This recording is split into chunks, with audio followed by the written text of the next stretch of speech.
Hi, my name's Sean McGrath. I'm the founder of WideAwakeNews.com and a host on the Rinse Radio Network. The government shut down. We have the debt ceiling increase coming, and these stories are being put out every single day to scare the people of this country.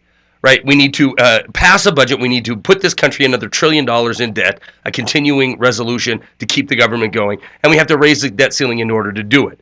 While this is going on, while this governed by crisis that they've used time and time again over the last several years to polarize the nation and terrorize the nation at the same time, I want to share something with you that truly shows the course of the workforce in this country, where we're going as a nation when it comes to good paying jobs.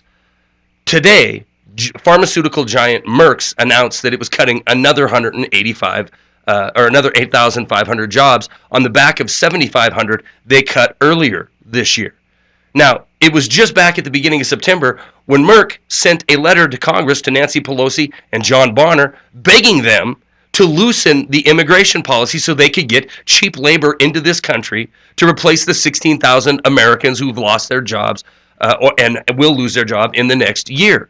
But they're not alone. HP, Cisco, United Technologies, Cigna, Texas Instrument. In fact, over 100 top corporations signed that letter. They all claim they can't be competitive in the global market. What does that mean?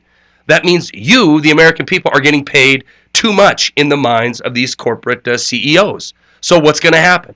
We're going to see the standard of living fall for the average in this country. We're going to see personal income continue to fall. And we're going to see more and more people suffering as we watch somebody coming from another land to do these jobs for less money. Now, that would be okay if we were sitting in an economy that was bustling and booming and everybody that wanted to work could find a good paying job with a living wage that they could provide for their family. But that isn't the case. It's far, far more grim than that. 21 million people truly unemployed in this nation. 47 million people are living in poverty in a nation of 310 million. 48 million are on food stamps. Personal income continues to fall. Net worth continues to fall for the average person in this country. And the very, very small percentage continue to get more and more wealthy. The fact is, the average household in this country right now is experiencing a debt load, a sovereign debt load of $751,704.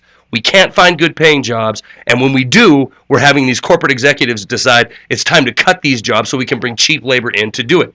And they're urging Washington, D.C. to follow their lead. And of course they will, because they are the ones who are providing all the financial special interests to these people like Bonner and Pelosi to keep them in positions of power. They're going to distract us with the government shutdown, distract us with another debt ceiling debate, and we're going to wake up in a nation one day where we are brought down to the lowest common denominator on the planet. Understand something.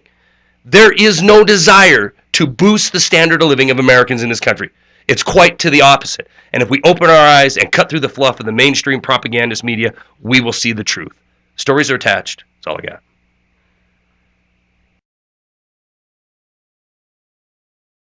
Gabe Elton and Austin Rare Coins and Bullion have supported Wide Awake News since our beginning. And with everybody and their brother out there selling precious metals these days, Austin Rare Coin and Bullion's integrity and trustworthiness are truly second to none. If you're looking for honest advice in growing or protecting your wealth with precious metals, please do what so many Wide Awake News listeners have already done. Call Gabe Elton at Austin Rare Coins and Bullion, 800-928-6468, or visit them online, austincoins.com. Please, let's support those who support truth in independent media.